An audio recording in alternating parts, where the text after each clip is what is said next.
what are the scams or the risks that involve in pre-launches? Do not buy pre-launch projects. Any kind of pre-launch is illegal. I'm very tempted to buy a certain property. Okay. How do I resist that temptation when I'm getting something for such a good price? There's a saying in Telugu, "Keedenchi mailenchi antaru." You have to see the negative thing first and then look at the positive thing. If something doesn't go as planned, then not only are you losing your money, you are also getting penalized. Even the landowner is penalized as per the RERA Act. Now I want to talk more about resale. Selling a property is like getting your daughter married. So you won't show your daughter in an arranged manner to everyone, right? So what are the things that you look for? That is the reason why you see a lot of airline cracks, that you see a lot of seepages happening. If he's quoting 1 crore of rupees, he'll give you a target number of 75 lakhs. If he's in a need, then he'll give you a call and sell you the property for that price. This is a market secret. They buy a property, they do up the whole place and then sell it at a higher price. Absolutely. This is a good proposition for a realtor and an investor, not for the end user. The thing is, there are some websites like 99 Acres, Magic Bricks, No Broker, all these things are there. But you don't know how will you screen the buyer. I've seen a lot of scams happening, cyber crimes happening. Someone trying to be an imposter as a buyer and coming in your flat and checking all the things. If there is an IT attachment on the property, it will also be reflecting in the sub-register office for registration.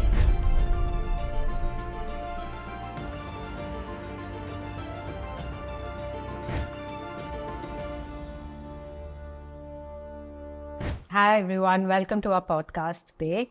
We have Phani, who's been in the industry for 15 years, and it's going to be a very, very interesting podcast. So Phani, tell us, you've been in the industry for 15 years, and how did you get into real estate and how was your journey? Megha, all this started in 2002, when I was doing my engineering from Vasavi College. This was in Narsingi area. Mm-hmm. So where the real boom of real estate has picked in right now. Yes. Yeah. So we used to hang out, bunking the college. So at that time, Alkapur township was in making. Okay. So we used to hang around these areas, Gandipet, Kokapet. There was nothing then. It was all small villages with farming, Mm-hmm. So we used to walk around these areas and feel. So that is when there was one plot for sale. So a friend of mine and I, we both somehow did something and sold that plot. We got some money then. Okay. So that is when the tinge of real estate started. Okay. And 2003-04, some villa developments were happening in Kokatpalli, Bachupalli area. Right. And that was done by a friend's father. So I sold one villa there. This was in 2004, Mm-hmm. So that gave some money. So that funded my part of my engineering fees as well. Oh, so nice. Then I completed my engineering and I went to US. So even in US, I was doing the masters there. So I took up the CPD and started working in a IT sales sector in Chicago. So then for that company, I was trying to buy office spaces for them. Okay. So that's when I was exposed to agents, brokers in America. So you have in some international experience. Absolutely. As well. So we bought large office space of around 20,000 square feet for the company. So after getting that space, we even did the interiors. So I was coordinating with the interiors guys who were doing the carpeting, furnitures and stuff. So all these things gave me a good exposure to real estate. So when I came back to India, that is when the recession struck. Ah, right. So market was dull, So what we had, so I thought I'll take up a job. So I took up a job in JR Corp, which is into commercial office space industry. They are one of the biggest office space developers. So I took up a job there, worked there for a couple of years. That gave me an exposure to commercial office space segment. Right. Okay. Then from 2011, I'm been independent consultant, and then started my career since then. And then there was no stopping you after that. So my major expertise is in office space leasing. Okay. Grade A office space leasing, IT parks and SEZs. All right. And then happened to do even large scale land acquisitions. So that also gave a good exposure to how to acquire lands and stuff. So from office space leasing to house making and all these things, helped me to understand the real estate market properly. Right. That is the reason why I'm confident enough when I give an advice to a customer. Right. This So is you how basically, had on-ground experience in all verticals of real estate. Absolutely. And I'm also part of Hyderabad Realtors Association. Oh, nice. So we have all real estate RERA registered agents in that association, and we promote RERA, which is an act for the customer. So all these things bring us close to being a professional real estate consultant. Which maybe was in the scene maybe 15 years ago. Absolutely. See, everyone is a real estate agent of some kind. Yeah. Okay. Yeah. So everyone in some part of your career, you must be helping someone find a flat for rent, for sale or something. Absolutely. So that you have done it unprofessionally or just as a casual thing, and you might have made money, you might not have made money. But you must have had some kind of experience while doing this journey. Why I'm sitting with you today is to give back to what I have, in the industry, what I've learned. If my experience helps a customer to identify a property, a customer who wants to sell their property, that means that we have done justice to our industry. Right. Money comes, we don't work only for money. For a professional who's there in the industry for a very long time, for them, money is only a part of it, and when they do a transaction, you can ask any real estate developer, promoter, landowner, an agent, anyone, they will tell you this, that money is not the only excitement.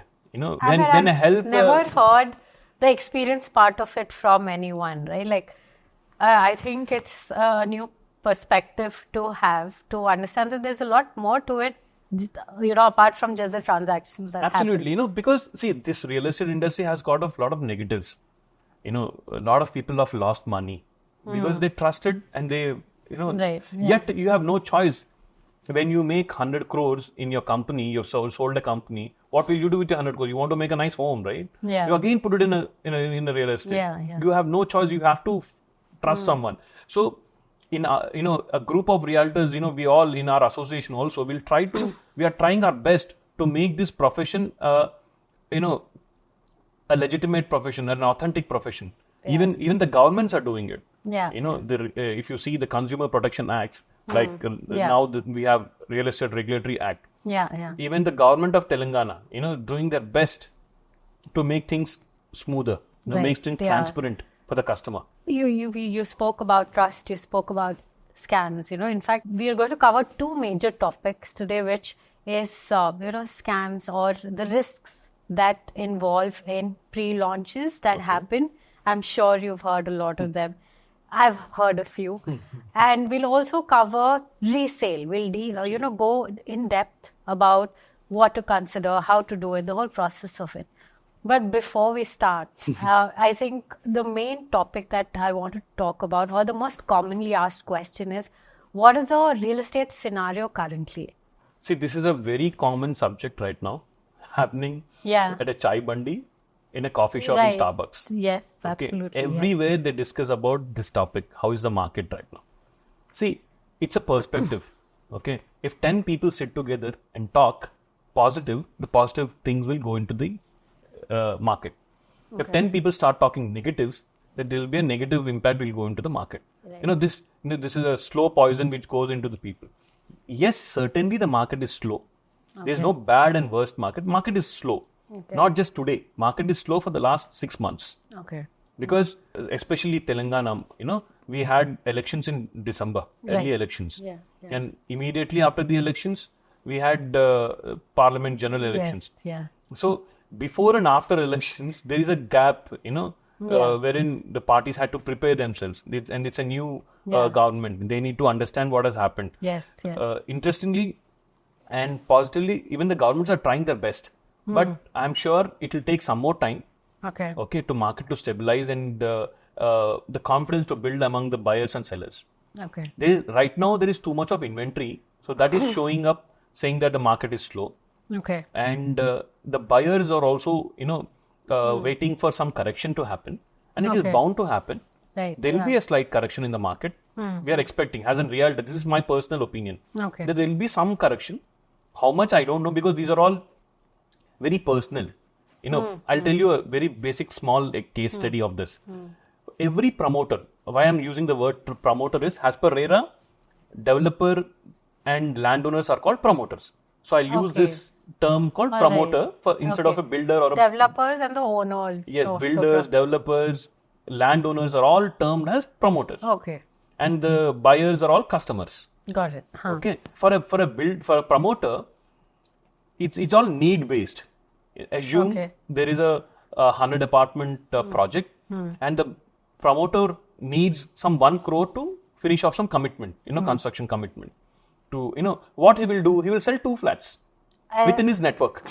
Okay, within his network, he'll finish off the 2 flats. Right. So he'll sell you for, instead of, if the flat cost is 1 crore, he'll sell you at 70 lakhs. Okay. And for another flat, he'll sell it at 75 lakhs. So he's done with his commitment for next 3 to 6 months. Got it. Now this man will never come down his price. And this happens within the closed network. This is not, there's no paper ad given for that. Got it. Okay. He will wait. Now he has got some appetite to wait for some more time.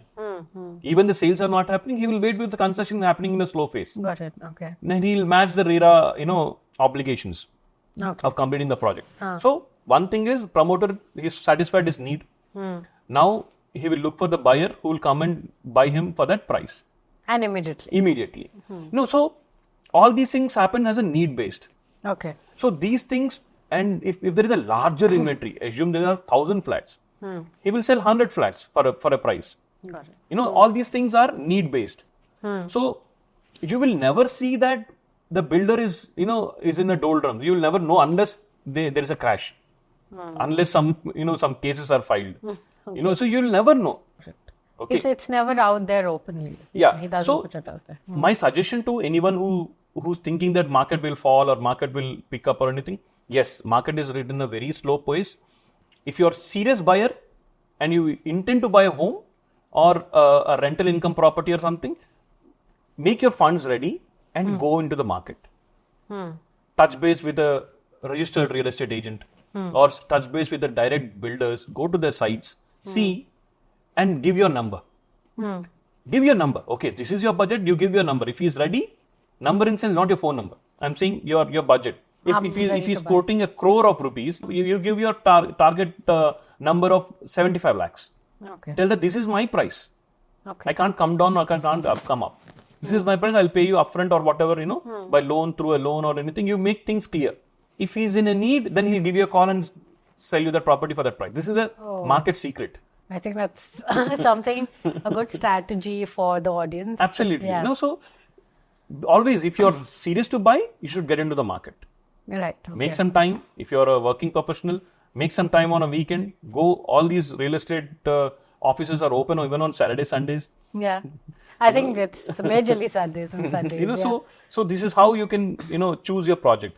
Coming to the point of whether market is slow or not, globally market is slow.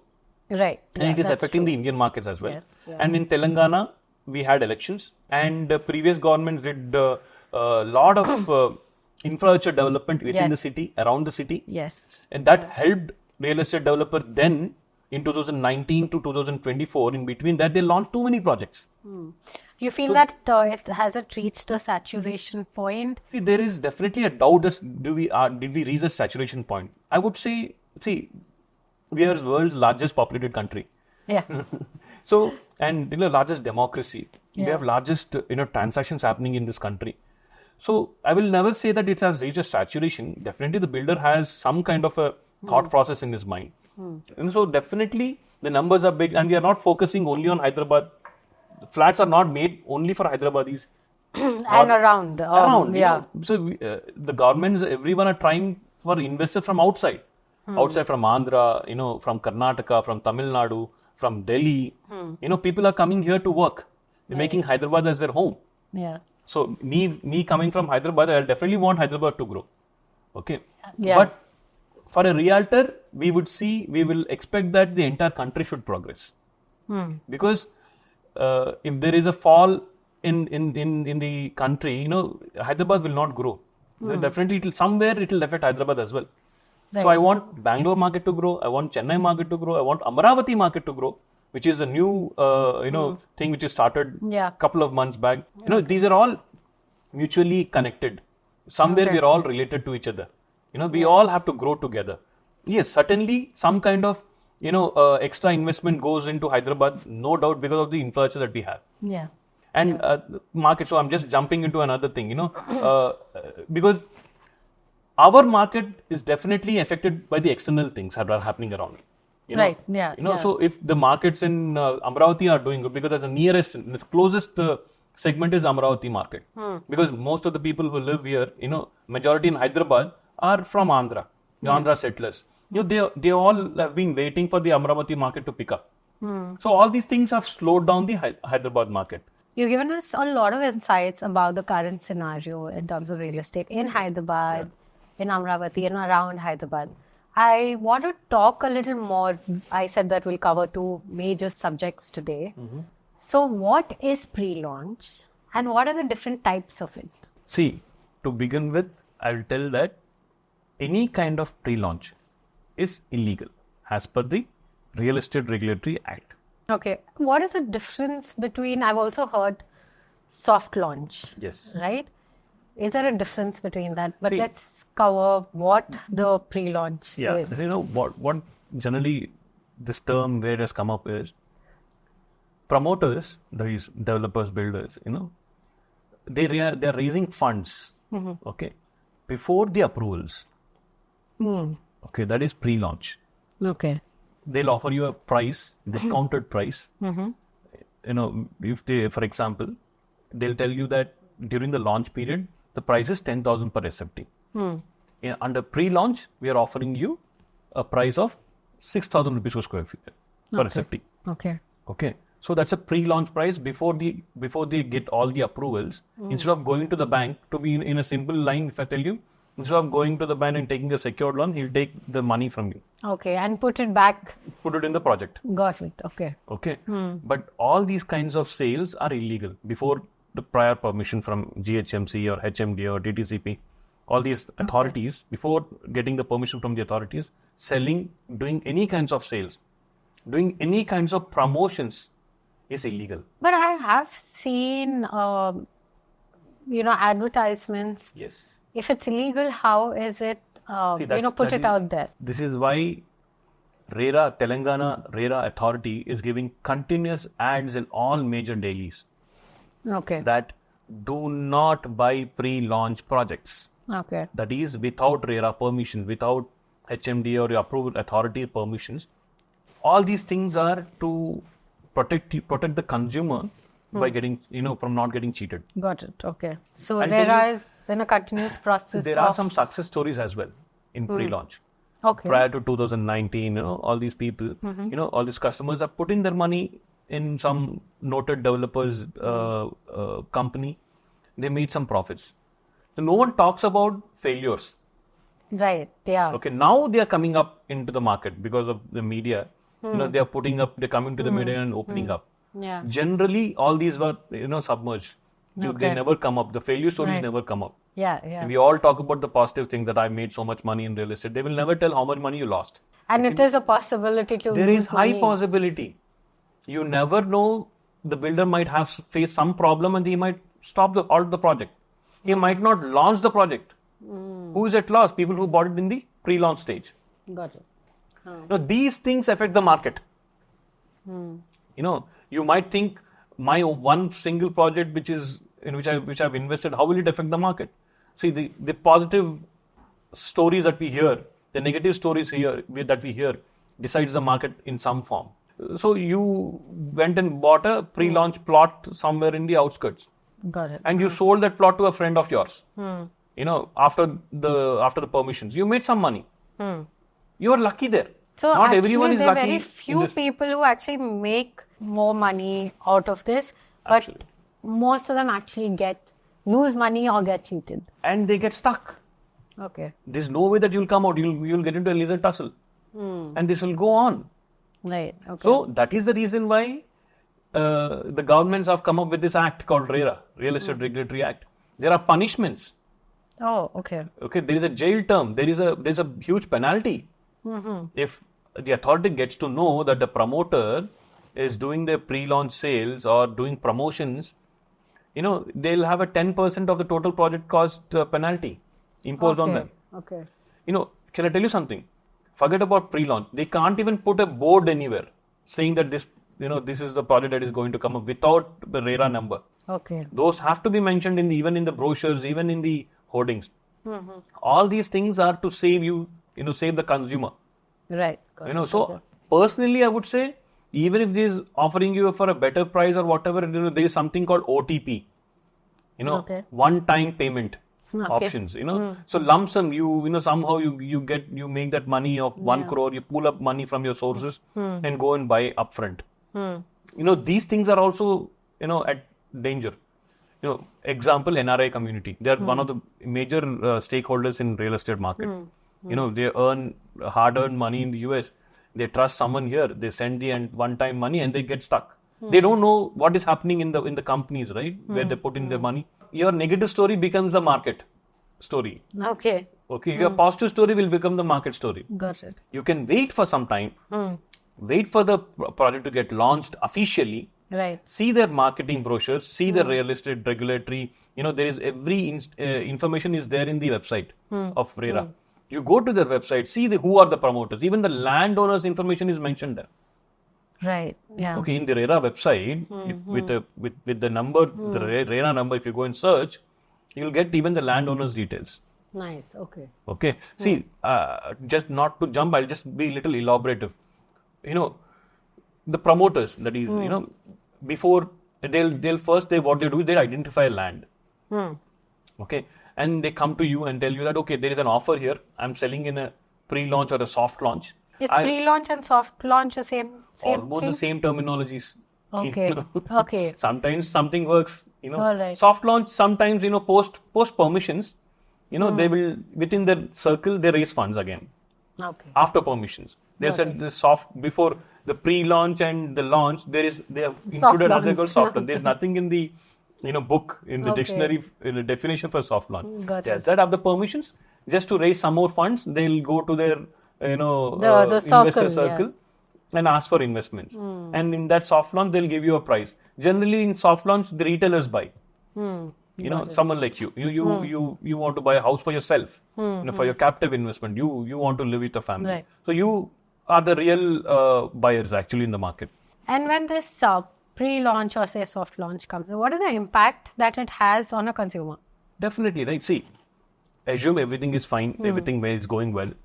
Promoter has sold a product for a lesser cost. Okay. Now, God forbid, when the promoter got stuck in the middle of the project, he's not, he halted the project for 2 years. Imagine COVID time or whatever, or due to some kind of, he going and putting that money elsewhere in some other project and got stuck. And the project is stopped. Who is at loss?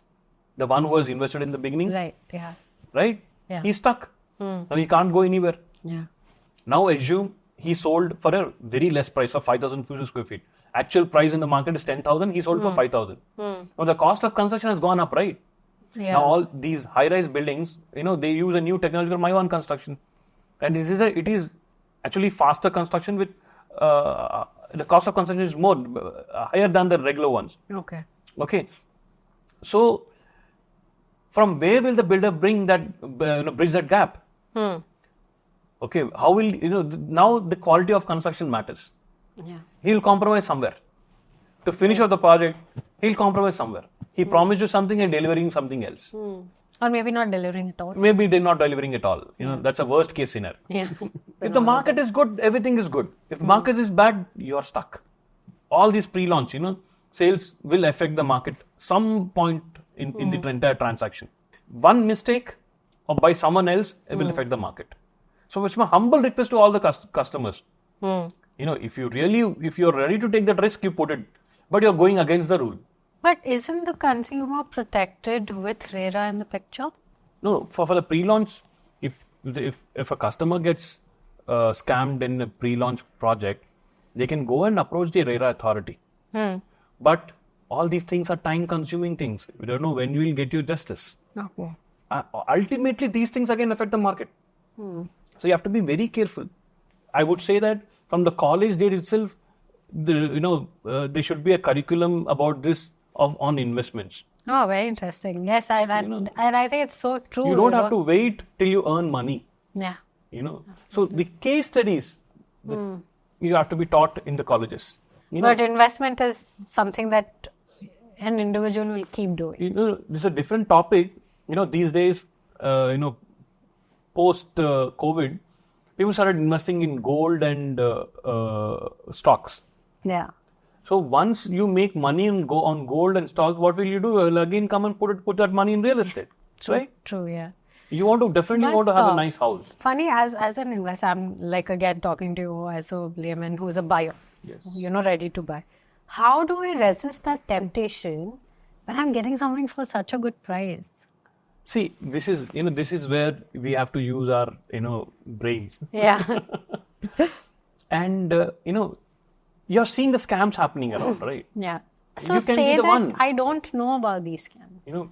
There is a saying in Telugu, "Keedenchi mailenchamantaru."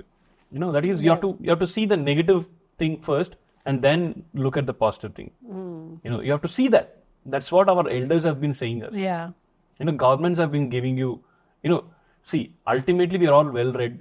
At least, people, NRI community, they have a lot of information on the web these days. Right. Yeah. You still get lured and you are buying it. Yeah. They are buying it with a risk. So how does one control the resistance? I'm very tempted to buy a certain property. Okay. I'm sure the audience would want to know that how do I resist this, there should be one thing that makes me say no. See, that's it. First thing is you need to have information, data. Yes. That is very, very important. And some kind of knowledge on the area where you're putting your money. You will not go and put up in some place where there is no social infrastructure. You have to use common sense, wherein promoter is saying that something will come up this side. The government has announced. Okay, or there's a speculative things that there is something here. Right now it is only 10 lakhs. After 6 months it will be 1 crore. You have to use this.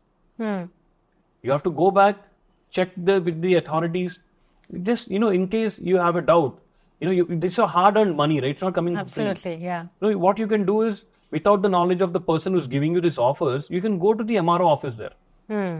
The MROs will have some kind of information, right? If there is a project that is coming up, they will know that there's a road that is going to come up. Go and meet the village sarpanch, the village secretary. If you're not able to trust the sarpanch, go and meet the village secretary. He's a government appointee. He will have some information about the upcoming roads or upcoming projects. So go and meet them. They will also know the land litigations. The MRO office will have the entire data about all the survey numbers of that village. Go and meet them. These are all offices meant for you. They're all working for you.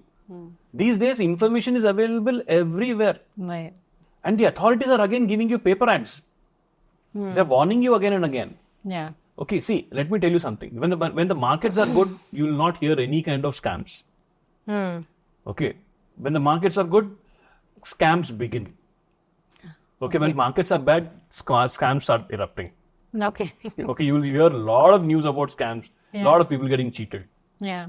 Okay, now in the last couple of months, you've been hearing about a lot of cases of real estate scams. Yes. The media is covering up them in a large scale, Yeah. So my point is, why to get into that phase? So ultimately, to make it very simple, get some information and follow valid the process. information. Authenticated information is very important, and take the accountability. Who will you make accountable there? Bring that person, have the contact of that person, have all the details of that person, and then invest. So it's a big no to a pre-launch. No. Or a big soft no. launch. No. Anything. Right. Soft launch after permissions, yes, you can go and bargain. Okay. See, this is all I'm saying, reiterating thing is, you need to see the permissions first. Yeah. And the legal documentation. Okay. We didn't talk about the legal aspect of this. You know, every land has legal set of documents. And every promoter will also have a legal opinion copy given by the advocates. You know, at least if you can't understand the entire information, then ask for a legal opinion. And the chain of owners. Absolutely. Yes. The legal opinion makes it very simple. Yeah. They will tell you the story in a very simple form. Okay. And advocate gives their opinion. If advocates also mention some points there that this document is missing. Okay. Okay. So because this document is missing, the promoter has given the another set of documents. Okay. You know, to make it more authentic. So you have to see those things. Do you know that there are some fake fabricated LRS documents that are put up? No, You know, I wouldn't know it is fake. absolutely. You know, so you have to go and talk to the authority. Go to that. You know, you can take the document and go to the GHMC office or HMD office and ask to check whether this LRS is an approved one or not. Okay. But are there types of pre-launch offers, or maybe the most common ones where, you know, the audience can be aware of? You can become a landowner there. What promoters generally do is they see a 100-acre parcel. They will tell that we will sell you a quarter acre for whatever amount you're putting in, and we'll make a tripartite agreement. That is between you, me, and the developer. So the buyer, You buy the plot then and Okay. there. I mean, a small piece of land. It's an undivided share of land, and you give it to me for development. So that is where you enter into the pre-launch sales. Okay. Okay, even if that guy is not making a project, you will end up with a small piece of plot, but it's undivided. Still, that is, I would say, it is not good, right advice. But you have to protect your money somewhere. No, they will tell you that we'll give you a plot elsewhere for the money you're giving in. Some people say that we'll give you a buyback agreement. They'll do a buyback agreement also. Okay, so You're putting the basically- 5,000 now. After 1 year, we'll make it into a 8,000 rupees and give it to you. They'll give an agreement. See, all these things are just on paper, not in reality, right? Right. Some people have, some developers have stuck to their commitment, and they've given the end product as well. But very few cases. You know, now we are sitting in a market which is slow. You know, now the real the pre-launch people are stuck. Right. The few people are, the promoters are not in a confident position to launch the project. Got it. But initially they plan to launch the project now, and they failed to launch it. Who is the ultimate loser? The pre-launch investor. Right. Do you know something? Even the landowner is penalized as per the RERA Act. Oh, Because he's a damn, promoter. yeah. Right. Yeah. Right?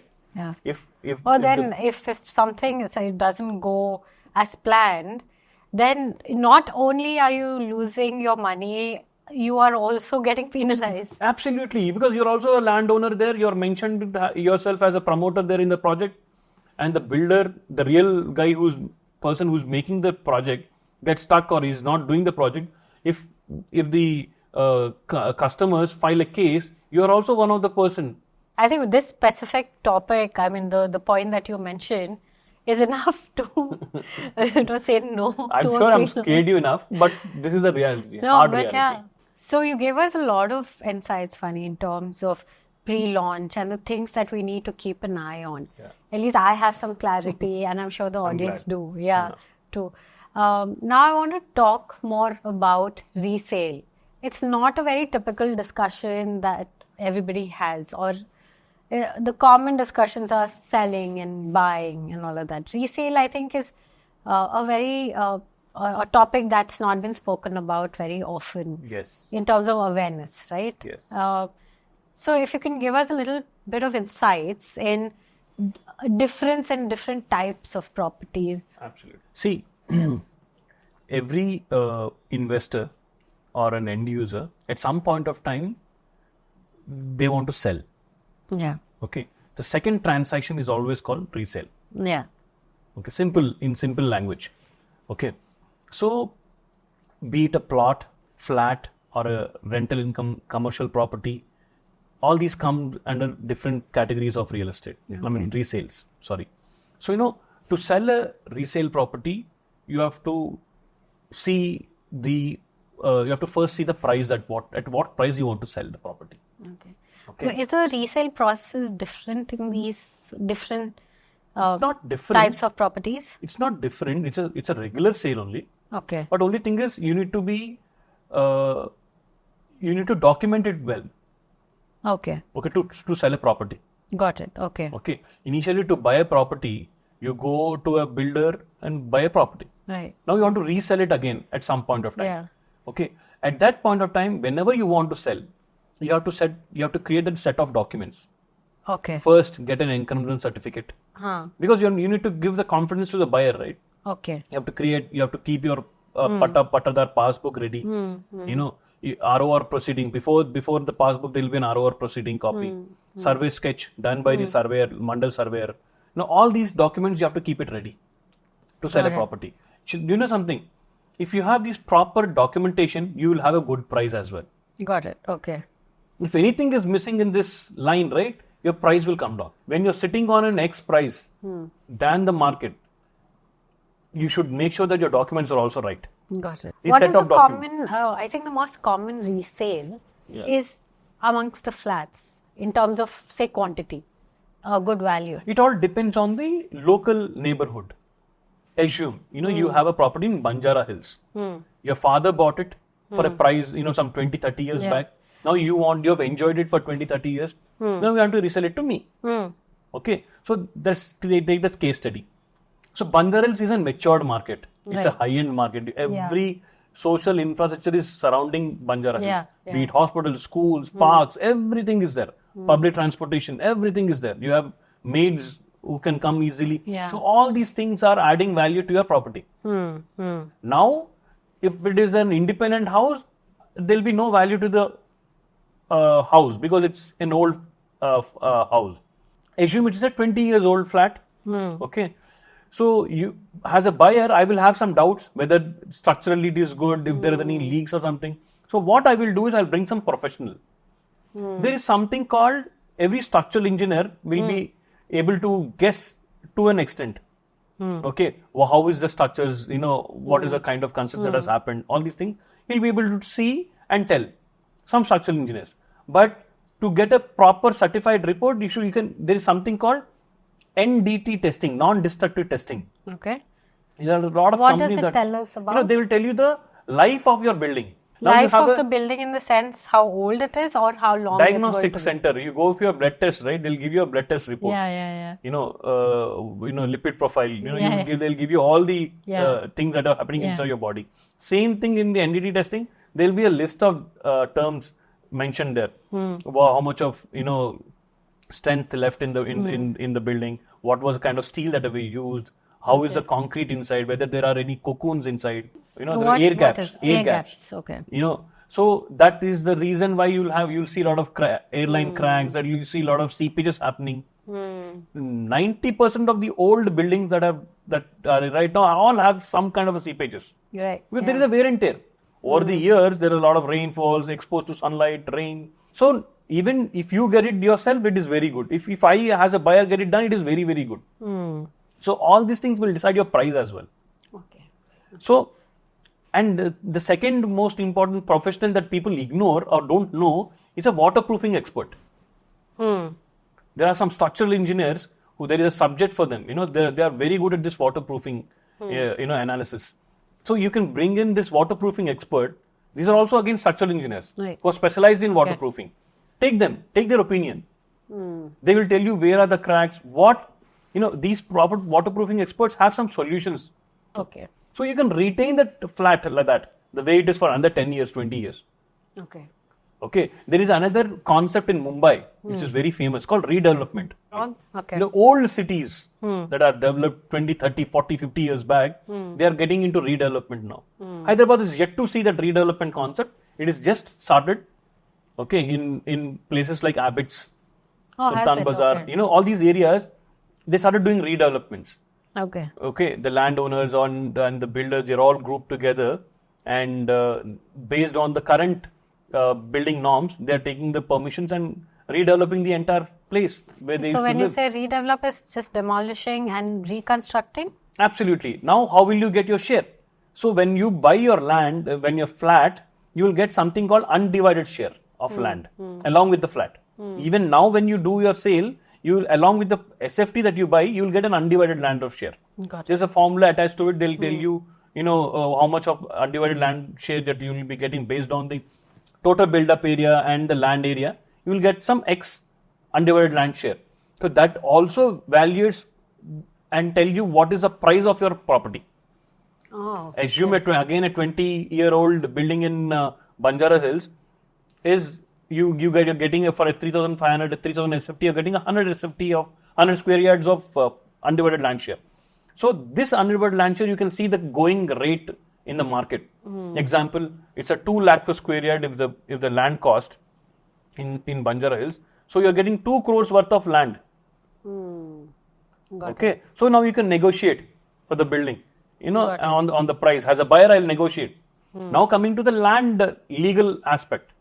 Apart from the structures, I have to see the legal aspect also, right? Right. So, as I told you before, get these legal documents aside. EC, link deeds, link sale deeds, and the original mother document. All these documents you need to have a report. And if possible, if you can afford, and if you want your property to have a legitimate, documentation, get a legal opinion done from a good professional advocate. Get a legal opinion done on your land. In case you're selling a land, an independent house. In case you're selling a flat, you don't have to worry about it. All you have to see is the permission copy then. When the building was made, make sure that permission copy is with you. And the occupation, earlier there was no occupation certificate, but at least you should have the building permission copy. There is no illegal structures made. All these things you need to be. Or maybe an extra floor. Or something. Yeah. If an extra floor is made, government generally comes up with something called building regulation scheme. BRS. So check whether there is any BRS applied or not. If there is nothing, then you should caution yourself. So what if my floor doesn't need a BRS, but they did build an extra floor in the building, but they don't have a BRS for that? Generally, banks will not give you loans. Some NBFCs, non-banking financial institutes might give you loan, but not the nationalized bank. Some banks don't give you, even if there is an extra floor. Who knows? Tomorrow some authority might come and demolish the upper flat. Your entire building reputation will come down, right? But is it worth buying a resale of a flat that is on resale? It all depends on your need again. Okay. Example, you want to live in that location. Okay, and you don't want to go into the outskirts. Okay, and it is coming in your budget. You should see the age of the property. So that is very What important. is the ideal age that you would suggest that as a flat, right? See, every builder builds it for a period of 50 to 100 years. Actually, structures are made for 100 years. The structural stability is given for 100 years from today. But yet, because of a lot of climatic conditions or material, golmaal or all these things, they come up to a year of 50 years. Cut down half. So, I've also noticed that, there are a lot of, I don't know what you term them, where you buy a property, they refurbish the whole place and sell it for a higher price. Yes. Although it's still resale. Yes. Right? It is same like selling a used car. Okay. You have a car at your house, you want to resell it. You will not sell a dirty car, right? You will definitely do a car wash, you will do a servicing of that car and sell it. Okay.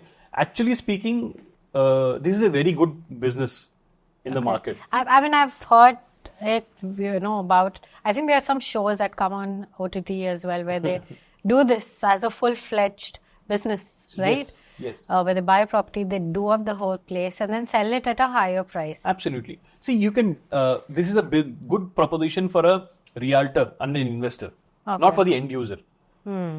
Okay. Because for the end user, they need money. Why do you sell a property? Because you're in need of money. Yeah. Right? You want to put this money elsewhere or for someone to satisfy your need. So, and I'm coming in the picture and tell that I will satisfy your need of that X money. Okay, but give me some time. I'm going to redo everything and sell it for an X plus one price. You shouldn't have any problem with it. So, in this cycle of refurbishing and selling it, the investor should have confidence of at least one person, either the buyer or the seller. Okay. For example, you are the seller and I have satisfied your need and I am also mentioning in the document in the sale transaction or an MOU between you and me or a sale transaction that I'm going to resell it. Okay. It is just a agreement for sale that you and me are making. So basically, you're not registering the property Absolutely. in my name. Say, suppose I'm a buyer. Yes. And you're reselling your property. Yes. So the registration between you and I is not happening. No. Generally, to save some money. So we both have a time frame. We'll be doing a agreement for sale. So this is a good business proposition, right? Everyone in this transaction are getting benefited. But isn't that delaying my process of sale? No, I'm giving you money, right? Upfront. Oh, you're giving me the money, only the registration is not happening. So, it's only delaying the registration process for me. For you. Okay, I'm taking a 3 months or a 6 month gap and refurbishing everything. This is generally done by some resellers who exactly sit on this project. Now we spoke about the different kind of a model where people buy a property and then refurbish it and sell it. So assuming that I have a flat and I want to sell it, okay, but I don't have so much time. I'm a working person. How do I go about it? There are different platforms and trusted real estate agents. Okay. How do you find a trusted real estate agent? This is a big question. Okay. There's some associations, Hyderabad Realtor. In fact, that was going to be my next question. So, this is a very big problem with the investors or, sellers who are living abroad. First thing is there are some websites like 99 Acres, Magic Bricks, No Broker, all these things are there. But you don't know how will you screen the buyer. Yeah. Okay. Yeah. You are sitting somewhere, you are working. How will you screen? So my suggestion is to identify a real estate broker who is specialized in that area. I'm not trying to promote a consultant or a broker industry, but ultimately you need someone to sell, right? You can't depend on your family to do that. So what are the things that you look for when you are shortlisting an agent? Absolutely. First thing is, I'm part of Hyderabad Realtors Association, which is again a part of national body called National Association of Realtors, which is an international body. So, we're all part of it. We're all trained at every interval about how to be more professional, how to give back to your industry, how will you grow professionally. We are given training sessions in this association. We are in this process of making it more professional. So you can actually go to the website of Hyderabad Realtors and check with the list of realtors. The second thing is, even in Telangana RERA, Real Estate Regulatory Authority website, you have agents list. Their contact details are mentioned there. All right, okay. Their experience is mentioned there.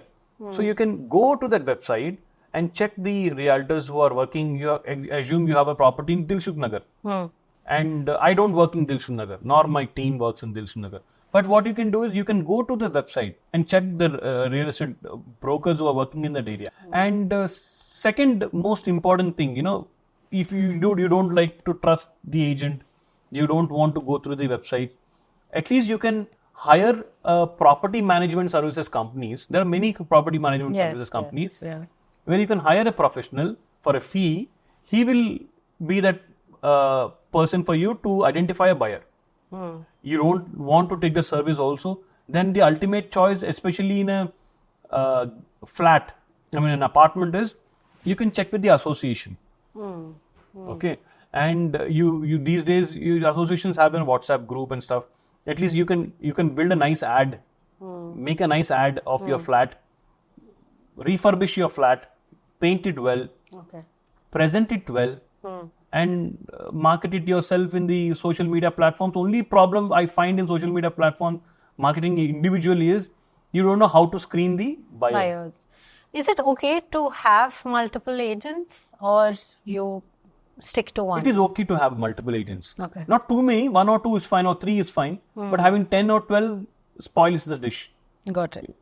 So my suggestion is to go with 2 or 3 agents if you have time. If you don't have time, you can give a mandate to a agent. He will bring in some more people and market it.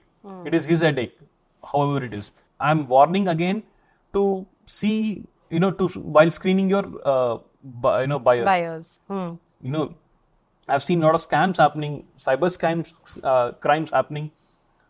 Someone trying to be an imposter as a buyer and coming in your flat and checking all the things. He'll have data with him. Who are you going to? Who is the person who's going to sell? Where is the flat?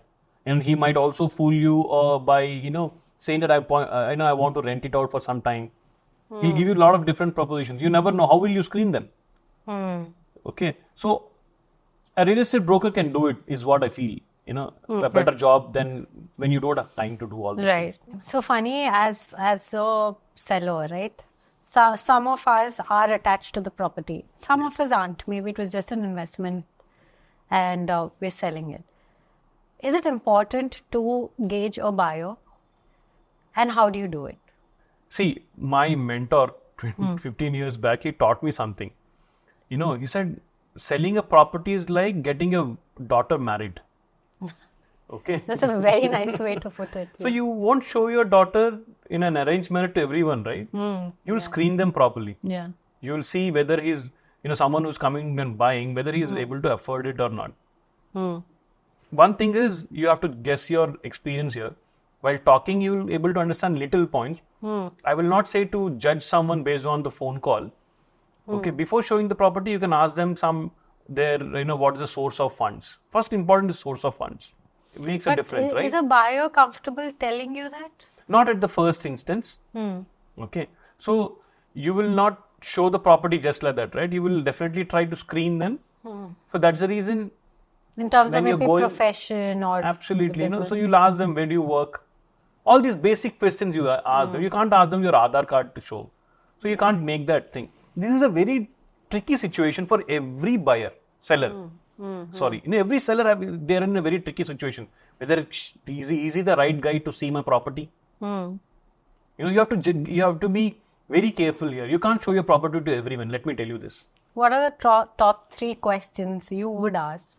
If you I will definitely ask, where do you work? Okay. Okay, where do you hail from? Okay, because I'm from that area, right? Since I'm from the industry, I can at least make these points, Even if he's lying, at least I can ask these questions. These are basic questions. Why do you want to buy in this area? Where do you come from? Since if you're a local person, it will be easier for you. You will be able to connect. If he says he's from Andhra, I can easily able to connect somewhere.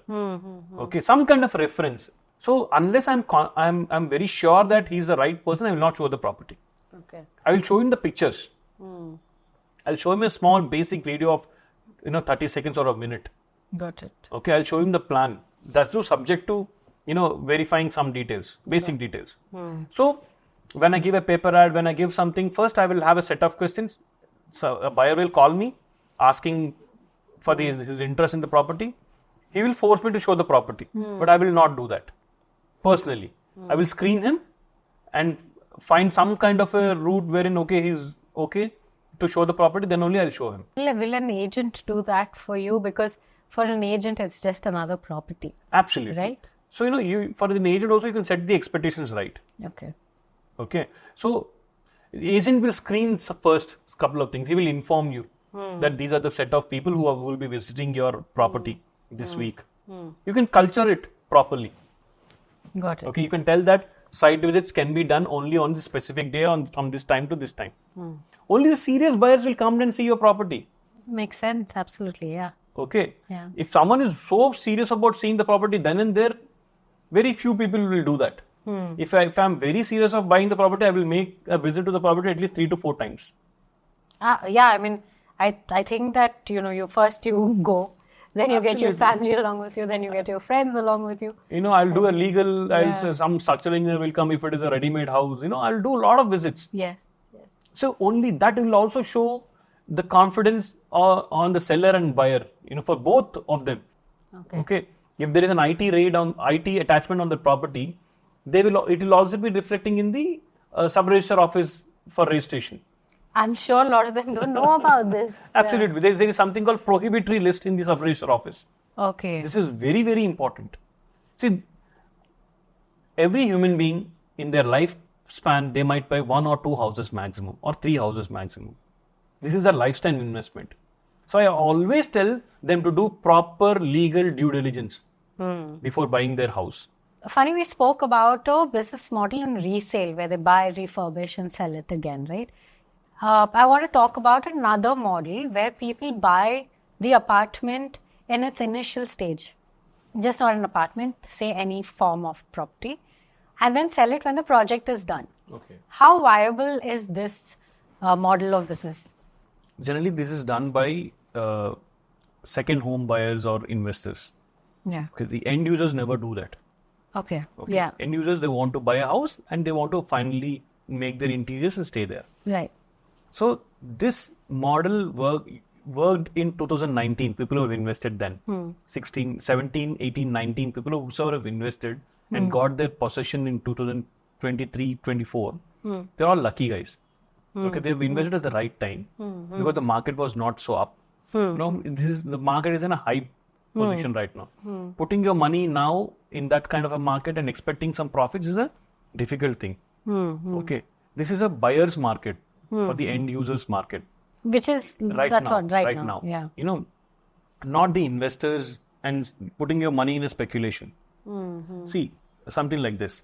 Matured markets like Banjara Hills, Srinagar Colony, Dilshun Nagar, all these things are largely populated areas. Okay, you buy a property at the initial stage and you're selling it there. There you have buyers. Because buyers will walk into your property and buy. Because these are all matured markets. You have everything there. I mean, the social infrastructure is readily available there. You have metro connectivity there. Right? You have public transportation there. There is everything possible. Schools, hospitals, everything are there in a matured markets. Right. In emerging markets like Kokapet, Tellapur, Narsingi, Manchirevla, all these are emerging markets, the west of Hyderabad. Now they are picking up like anything. Yeah. The hospitals have just started in construction. Schools have come up already. The commercial buildings are in the making. This is an emerging market. You put your money in a couple of years back and expecting a return now is possible. But putting it now and expecting results in next 5 years is a catch-22 situation. I don't know if you'll may be able to make money. So there is a risk involved there. Okay. Now there is a market called speculative market zones. Okay, what's that? The outskirts of the city. Like Gandi Maisama area, Sangareddy area, or Patancheru area. You're going and putting in your money there in the earlier situation and expecting a return after 4 or 5 years after the completion of the project is a difficult catch.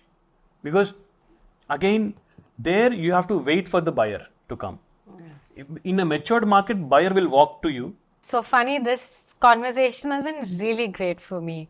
I got a lot of knowledge about, pre-launch offers and how should I go about reselling my property. And a lot of insights. I'm sure that the audience got. I hope. Yeah, a lot of clarity. Yeah.